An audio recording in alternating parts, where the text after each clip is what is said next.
The Indianapolis Colts hope to keep pace in a tough race for the AFC playoffs, while the New England Patriots might be poised to play spoiler on Thanksgiving weekend. Locked On Colts, Locked On Patriots, crossing the streams on Crossover Thursday.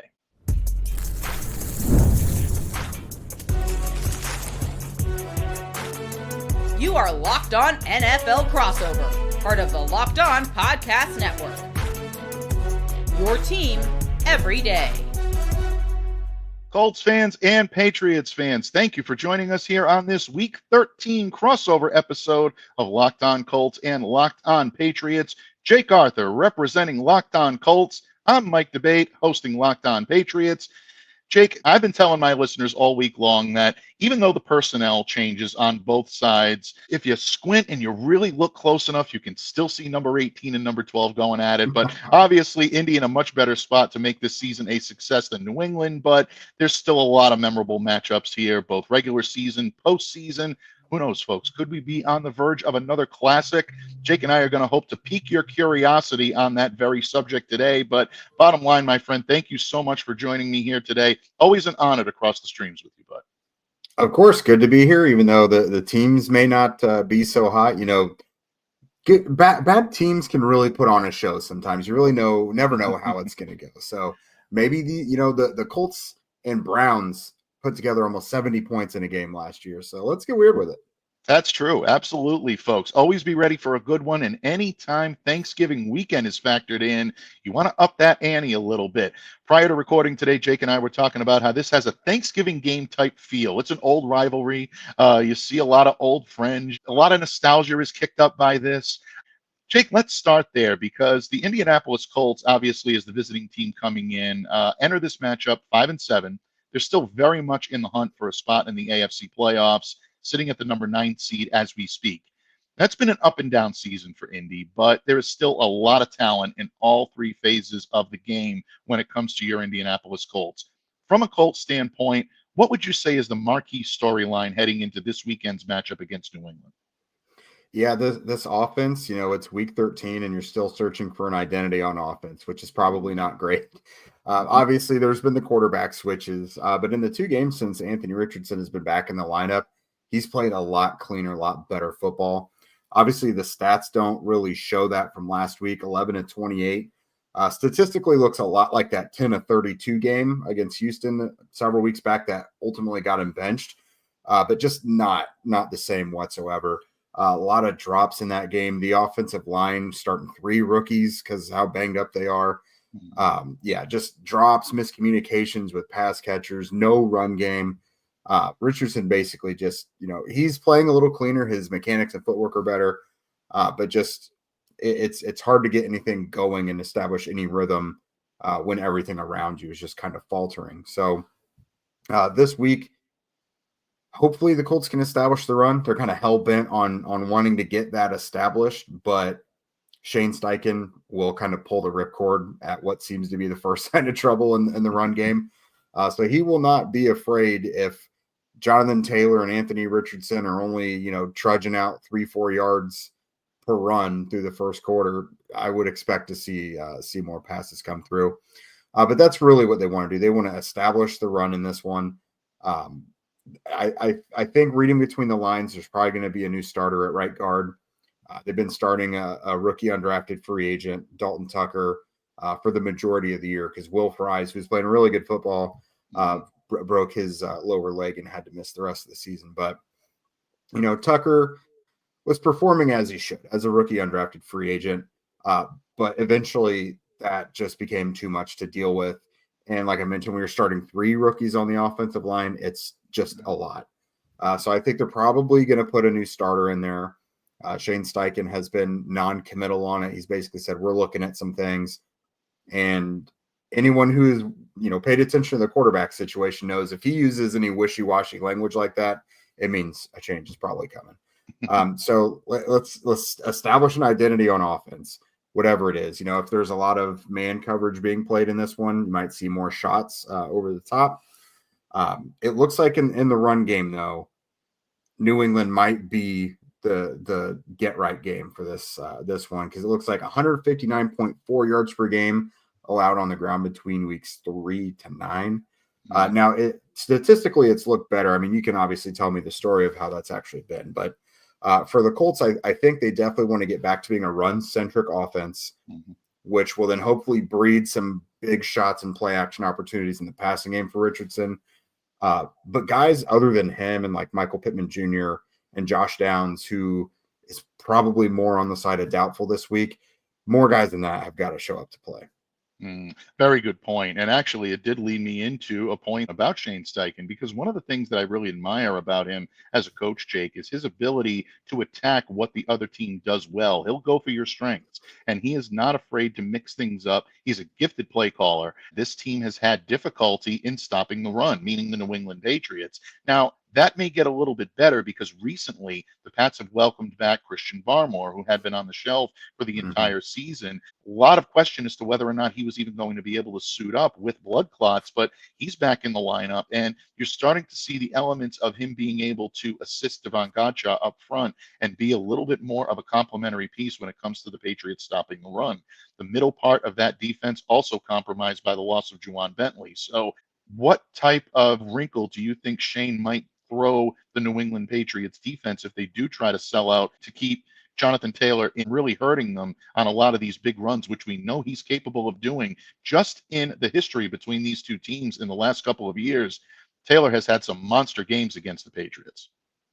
Yeah, the Colts offense does two things, or tries to do two things. They try to run, and if that doesn't work, it's a lot of downfield passing, a lot of things at the sticks or beyond. Anthony Richardson does well with a lot of like layered stuff, some things over the middle to try to get some play action stuff going as well.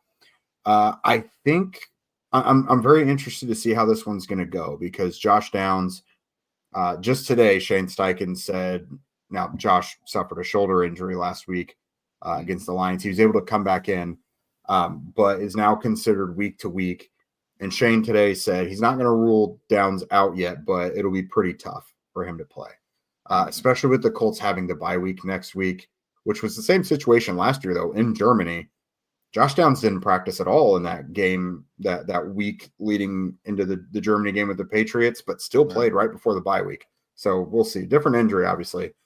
But yeah, sensibly, they should probably sit him with the bye week coming right up. But yeah, A.D. Mitchell would probably be the next guy up in that situation.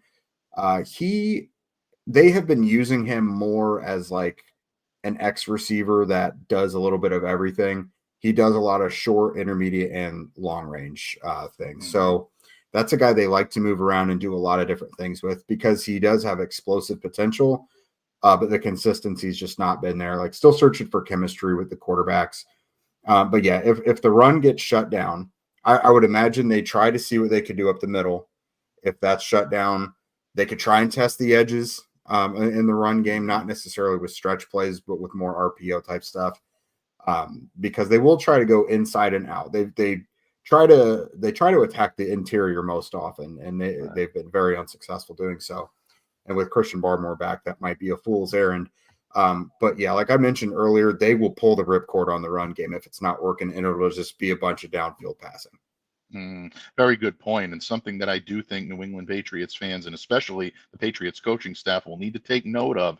They've been reticent or hesitant, or maybe even indifferent to making the proper adjustments in game to be able to withstand what the opponent is throwing at them at any given moment. One thing you have to give credit to Indy is they are versatile in the ways that they can attack you, both on offense and on defense as well. And switching things to the defensive side of the ball, I know the Colts run defense has not necessarily been at the top of the statistical heap, but there's a lot of talent up there. We know DeForest Buckner is a very key part of both run defense and pass defense.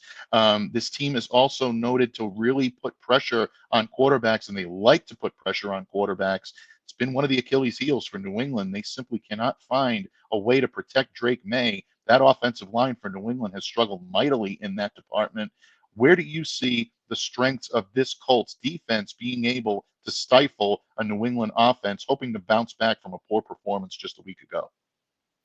Yeah, luckily for the Colts, one of the biggest strengths of their entire roster, maybe the biggest strength of the entire team, the defensive line, is going up against a New England front that's been kind of a disaster. So, you would think the Colts would smell blood in the water on that and just go attack, attack, attack.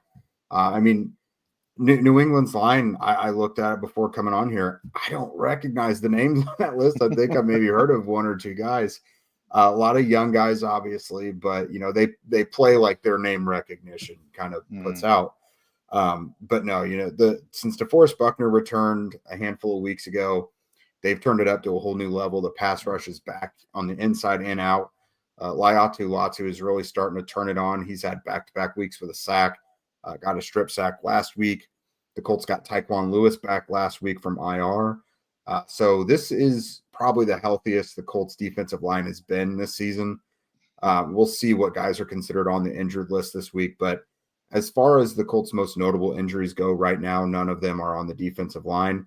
Now, maybe something new comes up today when the injury report comes out that they didn't tell us about.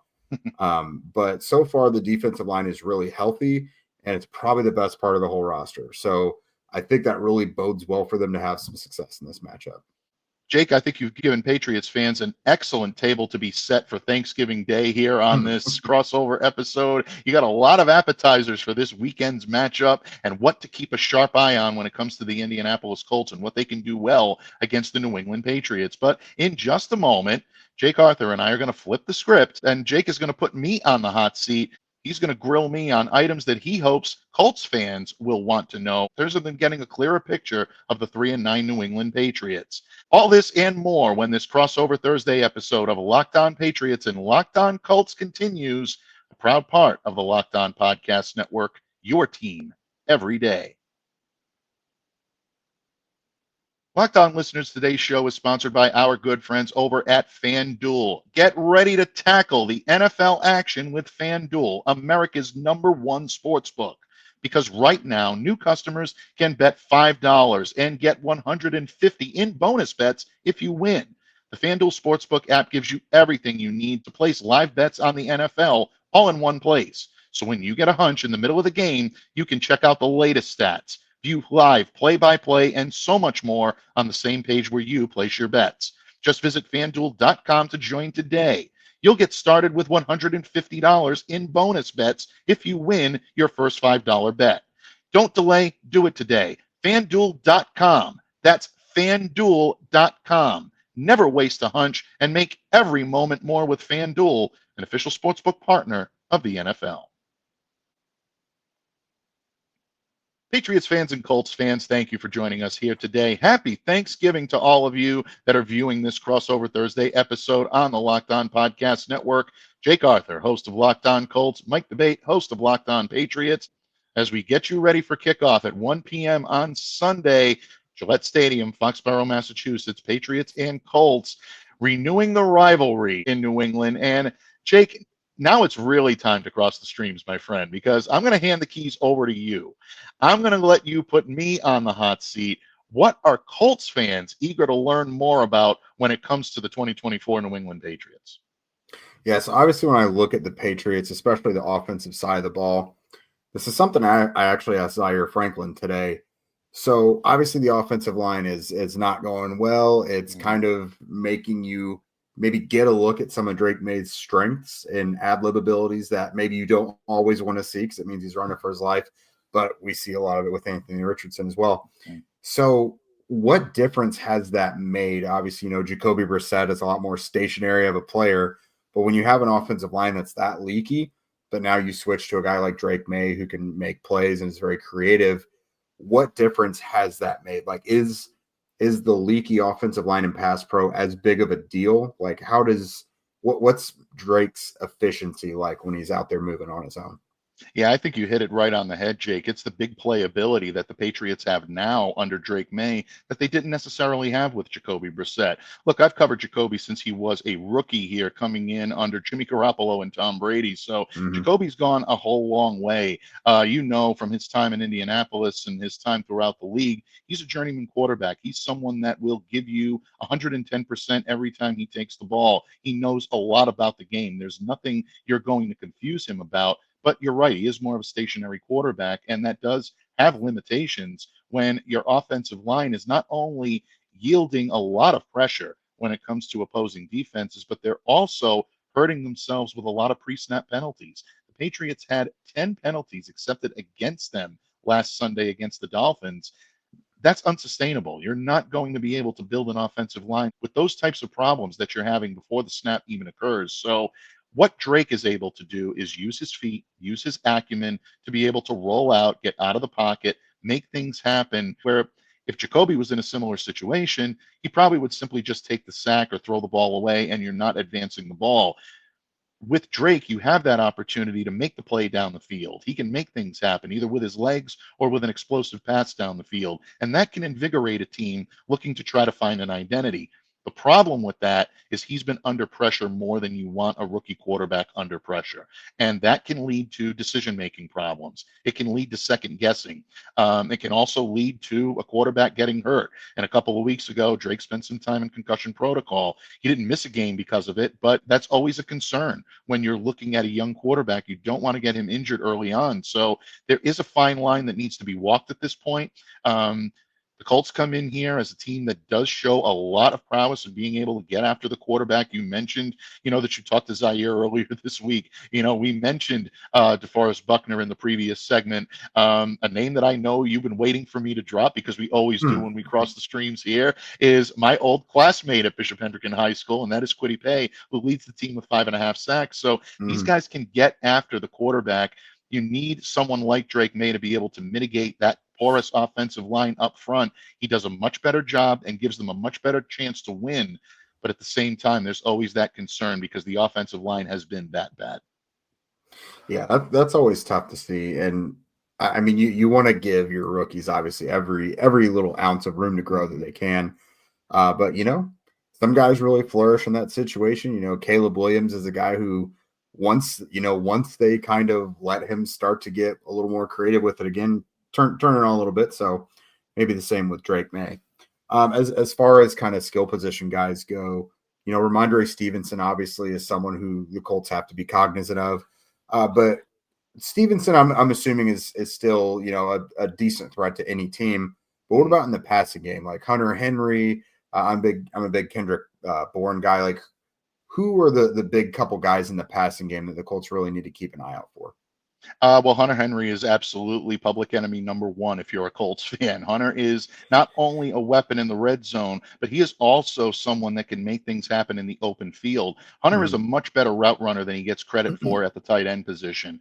Very gifted runner. Learned a lot from Keenan Allen when the two played together in Los Angeles with the Chargers. So he's someone that I would definitely dedicate resources to being able to stop, because when Drake is in trouble, he's going to look for Hunter. And Hunter's been well covered the last couple of weeks for that reason. So you're looking at Drake now trying to find other guys on this team to step up. Ironically, his counterpart at the tight end position, Austin Hooper, has done just that the last couple of weeks. Had some nice touchdown catches. He's been running crisper and cleaner routes, and he's been showing some sure hands. So that's a guy that you want to make sure is well covered. Not a whole lot of productivity at the wide receiver position. And I'm sorry to say that, but it's been the reality for the New England Patriots. Kayshon Boutte started the season, started to look like a guy that could be a reliable target for Drake Maye. But the last couple of games, he's pretty much been MIA. Demario Douglas has had difficulty getting into the swing of things, really primarily more of a slot weapon, but Demario hasn't really been putting up a lot of great stats lately either. The rookie tandem of Jalen Polk and Javon Baker have been nearly invisible this season. And Baker, it's been a lot because he hasn't seen the field that much. He's still being tutored behind the scenes to learn the nuances of the pro game. But you can only play the rookie card for so long, and you have to start showing some prowess and start to show a budding relationship with your quarterback. So unfortunately, from the skill positions, New England hasn't had much outside of Ramondre Stevenson running the ball. And of course, tight end tandem has been pretty much non-existent for the rest of the Patriot squad. All right, my last one for you before we move on is about this defense and specifically in coverage, because it makes a difference when we're talking Anthony Richardson. Does Gerard Mayo lean more man coverage, or is he more of a zone guy? Because Anthony is more dangerous on the ground and through the air when it's man coverage. Yeah, without question. The Patriots have been much more comfortable when it comes to man coverage.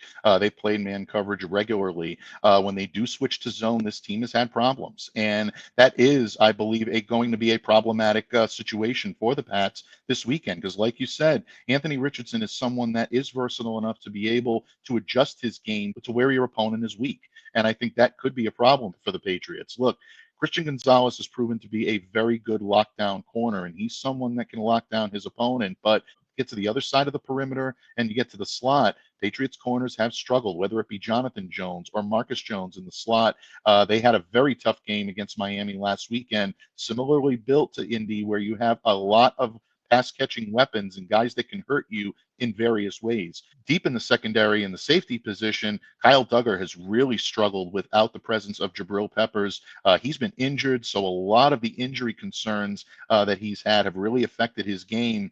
Jabril right now is off the commissioner's exempt list. He is practicing with the team, but we don't know whether or not he'll actually give it a go this weekend. If he does, that does bring a little bit of swagger and a little bit of toughness back to that secondary. But ultimately, New England right now and those man coverage schemes are going to be very difficult to shut down Indy. I go back to what the Rams did a couple of weeks ago. That's a very difficult team to be able to play man coverage against because their quarterback is so adept at being able to get to it.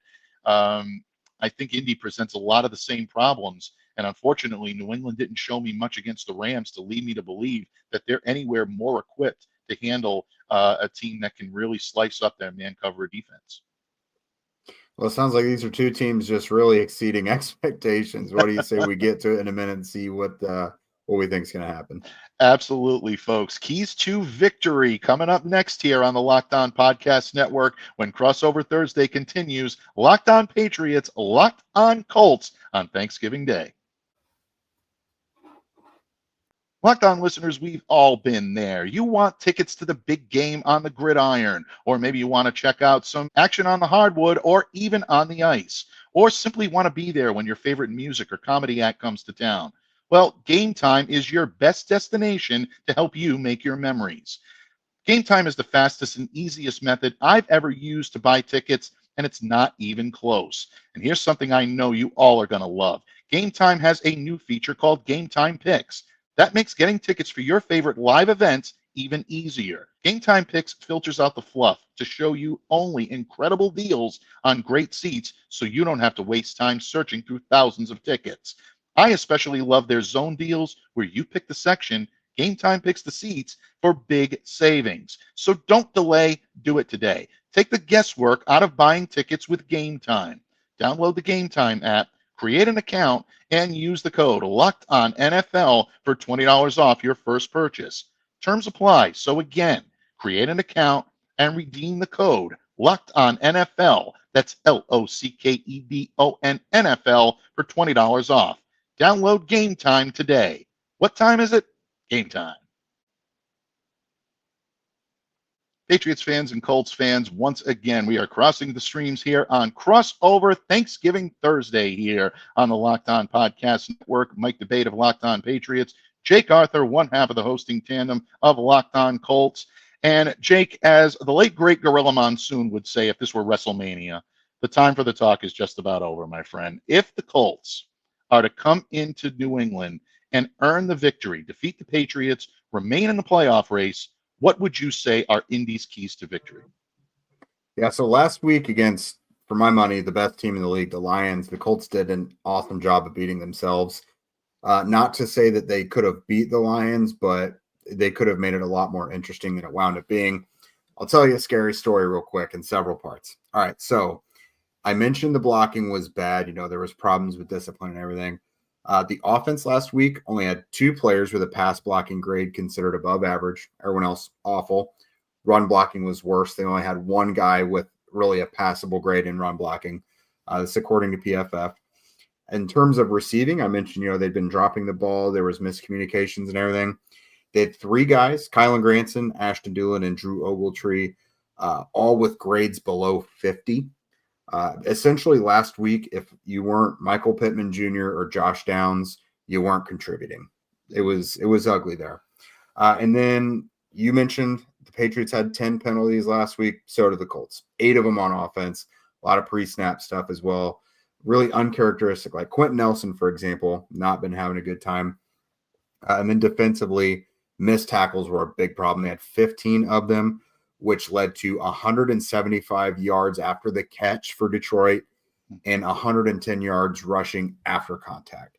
So I say all that to say this: it cannot get much worse. If there's so much that they did to themselves last week, and it's very uncharacteristic. Maybe not the missed tackles, but like a lot of the penalties and everything. They wiped out about 96, 97 yards from gains because of penalties. So if you just clean any of that up, like, you'll be fine. So I think defensively, if they go ahead and attack, I think the push that the Colts defensive line is going to be able to get will really help the linebackers, EJ Speed and Zaire Franklin, look like them old selves. They've been part of the problem when it comes to the middle of the Colts defense getting gashed. So I like the Colts defensive front to help the entire front seven get back on track. And then offensively, I think the Colts are going to be a little more efficient. I am interested to see if A.D. Mitchell getting into the lineup in case Josh Downs can't go, if that helps make things more explosive. Again, I mentioned the Colts really, really want to get the run game going. They have two guys who can do it, Jonathan Taylor and Anthony Richardson. So I'm going to have some faith that they get some things figured out and clean up some of the self-inflicted wounds. But, O-line play, just play normally. Again, I think they're probably going to make a switch at right guard this week. Catch the ball and be where you're supposed to be and running your routes. And then just make tackles on defense. Like, this sounds like I'm a high school coach grilling these things into my players, but this is an NFL team having these fundamental problems right now. But you just clean up those things that every coach will tell you have to master, and I think you're going to be fine.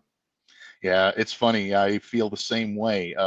It is a professional football team, but yet we constantly talk about the fundamentals not being executed, and it leads to bigger problems on the field for both teams. And you're going to hear me talk about that with the New England Patriots in just a moment, because that is one of my keys to victory for the Pats. Clean up the intangibles. But I think if New England is going to have any hope of being able to beat Indy this weekend and come in and play spoiler, I think on offense, they need to establish the run.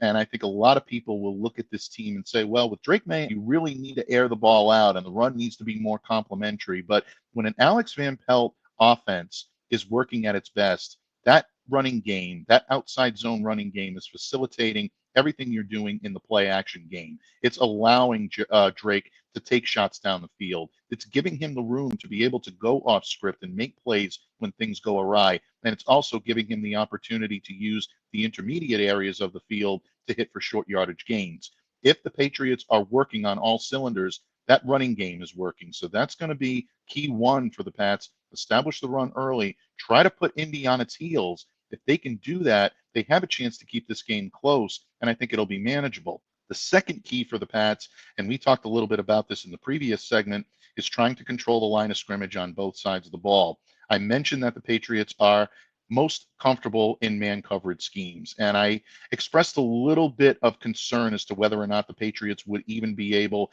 to defend that, because they had so many problems against the Rams just a couple of weeks ago.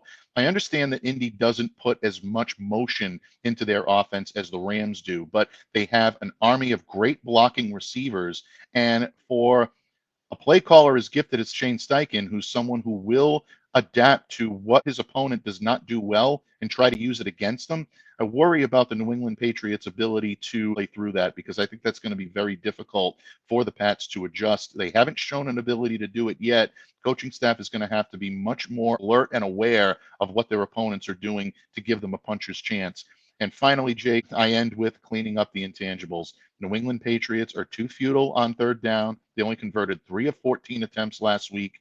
Again, I come back to the 10 penalties, lack of communication in the field, not a lot of continuity that you're seeing on this defense, and it's leading to big plays and gash plays against this club that's putting them in holes early. If the Pats are even thinking about trying to pull the upset, all those intangibles have to be much better. If they're average or below average on any of those, Indy walks away with the win, and I don't have a doubt about that. I like it. The Colts really need to win. I mean, they're in the playoff hunt right now only because the rest of the AFC is a logjam, and there's only a few teams that really seem to want to be in the playoffs, it seems. So that's why they're still alive. Like every time the Colts lose, it feels like the Texans do as well. But yeah, I mean, this is one of the games where you cannot afford to lose. Like they have 5 more games remaining, and there's only one of them that's against a team that probably should beat them, and that's the Broncos. The rest of these, the Colts are facing cellar-dwelling teams, so they cannot afford to lose a game like this. Jake, what can I say? It's always an honor, always a privilege to join you on these crossovers. I love crossing the streams with you, my friend.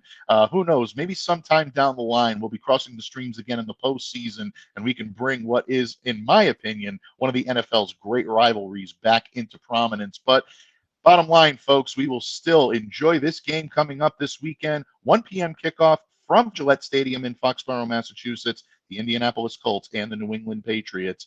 Don't forget, check out Jake Arthur and his partner, Zach Hicks, on Locked On Colts. If you are not an everyday Pats fans, I encourage you to be. I am. I know you'll love each and everything that these guys put out on a daily basis. Some of the best content you'll find anywhere on the network is on Locked On Colts. And of course, if you're a Colts fan and you want to keep your friends close and your enemies closer, and you want to hear a little bit about the days of Tom Brady, you can always check me out 5 days a week, Monday through Friday, as all of us here on the Locked On Podcast Network. And just like Locked On Colts, Locked On Patriots, all the shows here on our great network are free and available on all platforms and a proud part of the Locked On Podcast Network, your team every day.